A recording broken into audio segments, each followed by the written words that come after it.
महसूलशाही ह्या आपल्या हक्काच्या चॅनलवर पुन्हा आपलं स्वागत आहे.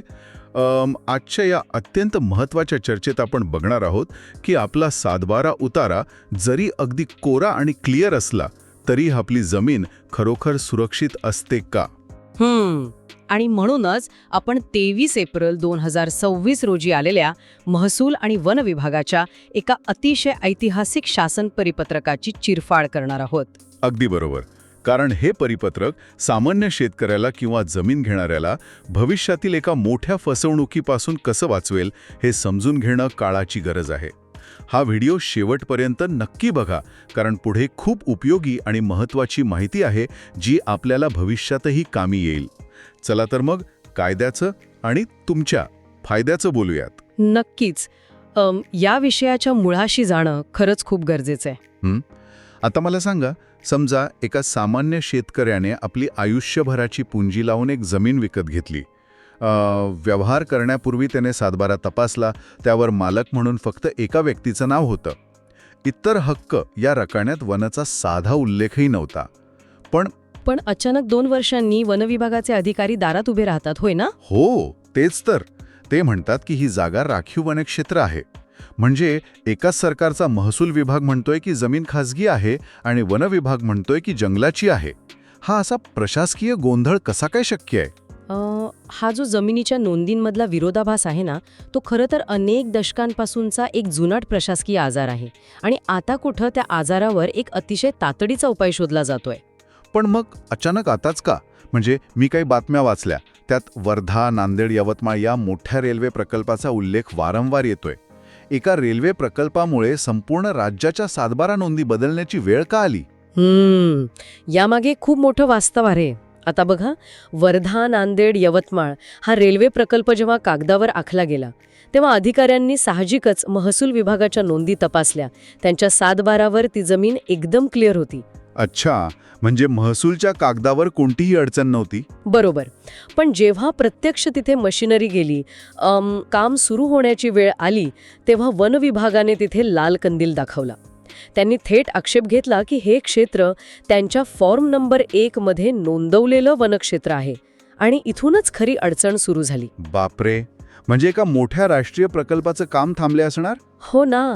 खर्च वाढू लागला आणि मग सरकारला जाग आली. म्हणजे हे असं झालं की एकाच बँक अकाउंटचे 2 वेगळे मॅनेजर आहेत आणि ते एकमेकांशी अजिबात बोलत नाहीत. महसूलचा कागद वेगळा आणि वन विभागाची वही वेगळी. पण हे दोन्ही विभाग असं स्वतंत्र का काम करत होते? छान उदाहरण दिलं. यामागे 2 अत्यंत जुने कायदे आहेत.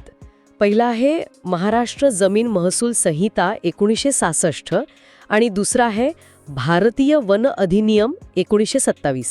म्हणजे हे दोन्ही कायदे वेगवेगळे अधिकार देतात का? अगदी.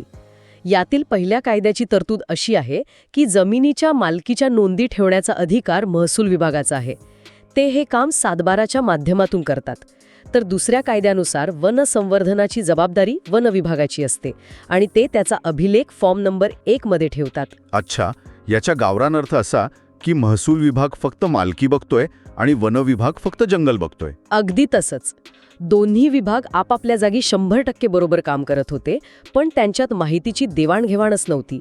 त्यामुळे वन विभागाच्या नोंदी सातबारावर आल्याच नाहीत. आणि याचा सर्वात मोठा फटका सामान्य माणसाला बसतो. म्हणजे एखादा शेतकरी सातबारा कोरा आहे म्हणून जमीन विकत घेतो आणि नंतर त्याला वनाचे अधिकारी नोटीस पाठवतात. मग कोर्ट कचेऱ्या सुरू होतात.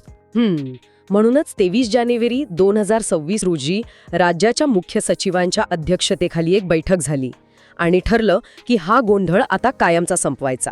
हे खरंच महत्त्वाचं आहे. आता बघा, हे जरा समजून घेऊया. समाजात एक मोठा गैरसमज आहे की एकदा का सातबारावर आपलं नाव आलं की ती जमीन पूर्णपणे आपलीच असते. आपण तिथे काहीही करू शकतो. यातली सर्वात महत्त्वाची आणि रंजक गोष्ट म्हणजे हा एक अतिशय मोठा गैरसमज आहे, विशेषतः जेव्हा ती जमीन वनाशी संबंधित असते. म्हणजे हा नवा निर्णय हा समज मोडून काढतोय तर? होय. आता विशेष मोहीम राबवून वनक्षेत्राच्या अचूक नोंदी सातबारावर भोगवटदार आणि इतर हक्क सदरात घेतला जातील. समजा एखादं राखीव वन असेल तर भारतीय वन अधिनियम 1927 च्या कलम 23 ची बंधने लागू असा स्पष्ट शेरा मारला जाईल. या कलम 23 ची बंधने म्हणजे नक्की काय? सर्वसामान्यांसाठी याचा अर्थ काय होतो? याचा सोपा अर्थ असा की केंद्र सरकारच्या पूर्वपरवानगीशिवाय तिथे कोणतेही दुसरे काम करता येणार नाही. म्हणजेच कागदोपत्री मालक जरी तुम्ही असलात तरी तिथे घर बांधणे किंवा शेती व्यतिरिक्त दुसरा व्यवसाय करणे बेकायदेशीर ठरते. अरेच्या, म्हणजे नुसतं नाव असून उपयोग नाही. इथंच खरी गंमत आहे. कारण महसूलशाही चॅनलवर आम्हाला अनेक प्रेक्षक विचारतात की ज्यांना सरकारने स्वतःहून जमिनीचं वाटप केले आहे त्यांचं काय? त्यांच्यावरही ही बंधनं लागू होणार का? हा कळीचा मुद्दा आहे.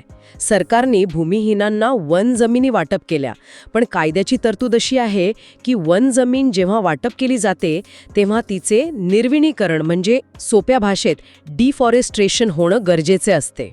म्हणजेच त्या जमिनीचा जंगल हा दर्जा अधिकृतपणे काढून टाकणे. बरोबर. पण अनेकदा असं झालं की जमिनीचं वाटप झालं पण निर्विणीकरणाची कागदपत्रे पूर्णच झाली नाहीत.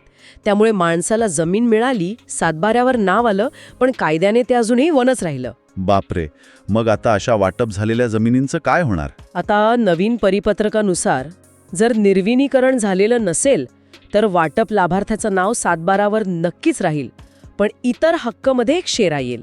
तिथे स्पष्ट लिहिलेलं असेल की हस्तांतरणास बंदी. म्हणजे ती जमीन विकता येणार नाही? नाही, विकता येणार नाही. सरकारने ज्या कामासाठी दिली आहे तेवढंच करता येईल. जमिनीची खरेदी विक्री थांबेल. हे तर खूपच गंभीर आहे.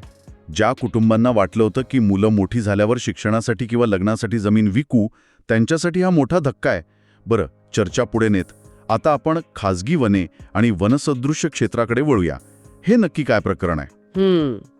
इथे आपल्याला महाराष्ट्र खाजगी वने संपादन अधिनियम 1975 मधील कलम 6 आणि कलम 22A तसेच भारतीय वन अधिनियम मधील कलम 35 यांचा संदर्भ घ्यावा लागेल. म्हणजे कायद्यांची ही खूप मोठी जंत्रीच आहे.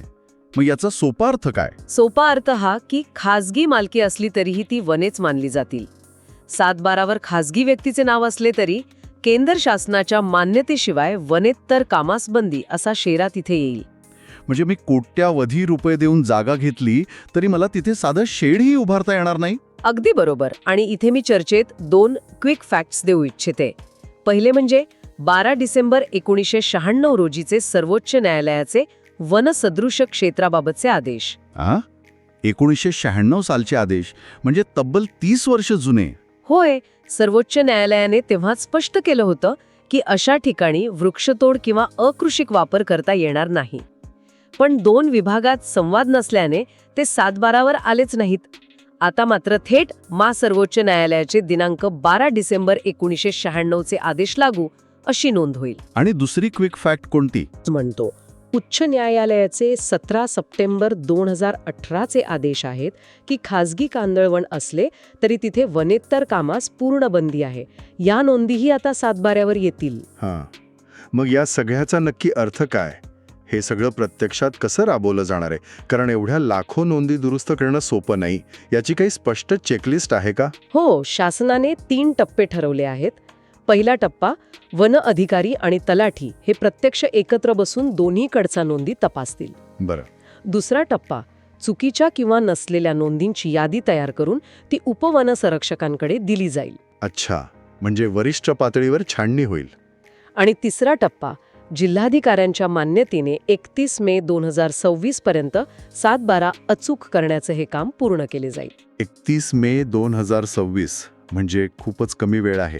मित्रांनो, अशीच महत्त्वाची आणि उपयोगी महसूल विषयांची माहिती रोज हवी असेल तर महसूलशाही चॅनलला सबस्क्राईब नक्की करा, लाईक करा आणि शेअर करा. काही प्रश्न असतील तर कमेंटमध्ये विचारायला विसरू नका. बरं, आता मला सांगा, हे सगळं डिजिटल युगात कसं मॅनेज होणार? हो, म्हणूनच वन संवर्धन अधिनियम 1980च्या तरतुदीनुसार हे सर्व माहिती आता थेट PM गतिशक्ती पोर्टलवर अपडेट होणार आहे. PM गतिशक्ती म्हणजे जिथून राष्ट्रीय महामार्ग आणि रेल्वेचं प्लॅनिंग होते तेच ना? होय. सातबारा आणि वनविभागाची माहिती तिथे अपलोड झाल्यावर त्याची एक डिजिटल लेयर तयार होईल.